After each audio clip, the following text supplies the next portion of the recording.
రోజు చూడని ఇంత హాయిని మరిచిపోదు మనసు. ఒదిగి ఉండి నీ వాకిటిలో బదులు కోరి నే నిలుచున్నా. దారి తెలియని చీకటిలో వెలుగు చూసి కాదంటానా. ఊరించి ఇది ఏ మాసం?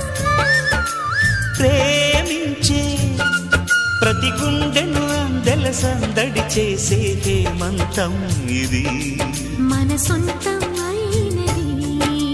కిలకిల నవ్వే కోయిల కోసం వచ్చింది మధుమాసం. మిలమిల